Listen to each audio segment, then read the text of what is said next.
పులేటి వెంకటరమణ.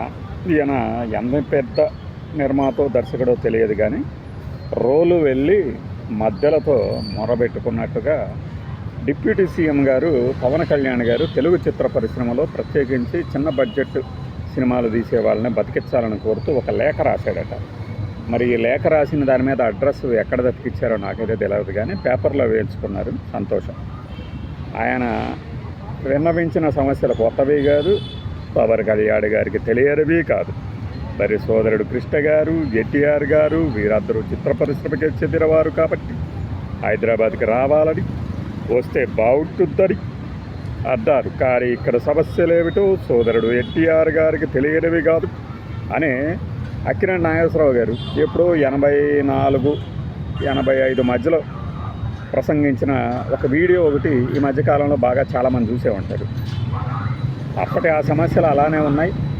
అయితే కృష్ణ గారు, అక్కినేని నాగేశ్వరరావు గారు పెట్టిన స్టూడియోల వల్లనైతేనేమి, లేకపోతే ఇక్కడ ఇండస్ట్రీ మీద అనురక్తితో మద్రాసు నుంచి వచ్చిన వాళ్ళు అయితేనేమి తెలుగు సినిమా పరిశ్రమని ఒక ప్రపంచ స్థాయికి తీసుకెళ్ళారు.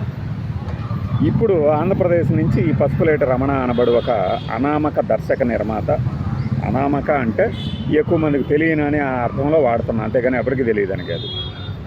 ఆయన చిన్న సినిమాలను బతికించండి, సినిమాటోగ్రఫీ శాఖ ద్వారా మీరే థియేటర్లు ఇప్పించండి అంటూ ఒక లేఖ రాశారు. ఆ లేఖలోనే ఇంకా గత ప్రభుత్వం అన్నీ ఏర్పాటు చేస్తామని చెప్పిన ప్రభుత్వము, అన్ని అనుమతులు ఇస్తామని చెప్పిన ప్రభుత్వము మమ్మల్ని పట్టించుకోలేదు అన్నారు. మరి గత ప్రభుత్వం సరే, ఈ ప్రభుత్వం కందుల దుర్గేష్ గారు కానీ డిప్యూటీ సీఎం గారు కానీ కూడా మీరు ఇక్కడికి రావాలి, ఇక్కడ చాలా పెట్టాలి, వీళ్ళందరూ ఎనర్జీ ఏమైపోతుందో సైలెన్సర్లు తీసి మీరు ఇక్కడ ఫైట్ మాస్టర్లుగా ఇచ్చేయండి, అక్కడ ట్రైనింగ్ స్కూల్స్ ఏర్పాటు చేయండి అని కూడా సంవత్సరం అవుతుంది. మరి వాళ్ళు ఓడబొడిచింది ఏంటో నాకైతే అర్థం కాల. తెలిసిన వాళ్ళు ఇదిగో మేము ఇంత ఓడబొడిచాము, ఇక్కడ ఈ కట్టుబడి చేశాము అని చెప్తే సంతోషిద్దాం. ఆయనకు రాసిన లెటర్ ప్రకారము ఎఫ్డీసీకి అప్లై చేసుకున్నా కూడా సినిమా నిర్మాతలు విడుదలైన తర్వాత కూడా సబ్సిడీలు రావట్లేదు అంటున్నారు. అయ్యా, రోలు వెళ్ళి మధ్యలతో మొరబెట్టుకున్నది అనే మాట ఎందుకన్నానంటే, ఇప్పుడున్న ఉప ముఖ్యమంత్రి గారు సినిమా ఇండస్ట్రీ అయినాగా ఆయనకు తెలియదు ఇక్కడ సమస్యలు. అసలు ఆంధ్రప్రదేశ్లో ఏ మేరకు షూటింగ్లు జరిపే సామర్థ్యం కానీ వసతులు కానీ మనం కల్పించాము కూటమి ప్రభుత్వంలో అనేది తెలియదా? ఏమి నిర్ణయాలు తీసుకున్నారో ఇంతవరకు చెప్పలేదు. 2వ ఏడాది రాబోతుంది గద్దెనెక్కి. వాళ్ళు కనీసం గద్దర్ అవార్డుల పేరుతో ఏదో ఒక హడావిడైతే చేశారు. ఇక్కడ నంది అవార్డులు ఎంతవరకు ఎందుకు ఇవ్వలేదు? సినిమాటోగ్రఫీ శాఖ మంత్రి గారు, పవన్ కళ్యాణ్ గారు ఉప ముఖ్యమంత్రి గారు, ఆయన ఒక నటుడు, సినిమాలు చేస్తున్నారు, ఆయనకు అనిపించలేదా ఏ రోజు కూడా? ఎందుకని మరి అది ఇవ్వలేదు ఓకే. నాటక రంగ కళాకారులకి వాళ్ళ జీవన భృతి పెంచవచ్చు కదా, ఆదరించవచ్చు కదా. నాకు ఈ కళాకారుడిగా సాటి కళాకారుడి కష్టం తెలుసు అని చెప్పచ్చు కదా. ఈ పసుపులేటి వెంకటరమణ ఎవడో కానీ ఆయన లేఖ రాస్తేనే ఇవన్నీ సమస్యలు ఉన్నట్ట. ఏ ఇండస్ట్రీలో బతుకుతూ ఇండస్ట్రీలో రోజు వాళ్ళకి భజన చేసుకుంటూ తిరిగి ఒక బ్యాచ్ ఉంటుంది కదా, వాళ్ళ కళ్ళు ఏమన్నా కాకులు ఎత్తుకుపోయినాయా?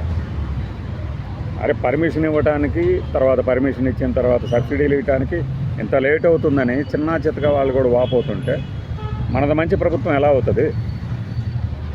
సినిమా రంగానికన్నా చేయాలి కదా ఏదో ఒకటి చేయాలంటే మనకి ఇష్టమైన సినిమాలు రిలీజ్ అవుతున్నప్పుడు ఒక్కొక్కటి 300-600 పెంచేయటమా? ఎందుకు? వాళ్ళ సినిమాలు ఎటు ఆడట్లేదు, 3 రోజుల్లోనే ముక్కు పిండి వసూలు చేయటానికి. అయినా కూడా పోతున్నాయిగా, బాల్తీలు తన్నేస్తున్నాయి కదా. ఇంకా మరి చిన్న ప్రొడ్యూసర్ వచ్చేది ఎప్పుడు? తీసేది వాళ్ళే 80 సినిమాలు 100లో వాళ్ళని పట్టించుకోరు. సినిమా మీద నిజంగా సినిమా నిర్మాత అనే ఒక పేరు గుర్తింపు కోసమే వీళ్ళందరూ చేస్తున్నారు. పెద్ద వాళ్ళందరూ ఎప్పుడో ఆపేసేది.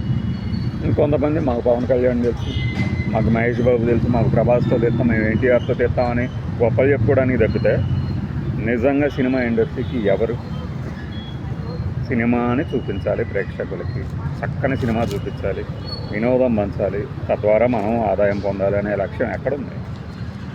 పోయి ఇప్పుడు వసతులు సౌకర్యాల గురించి మాట్లాడతాం. వెళ్ళి సీజీలో చేసుకోమని సలహా ఇస్తారేమో, నాకైతే అదే అనిపిస్తుంది.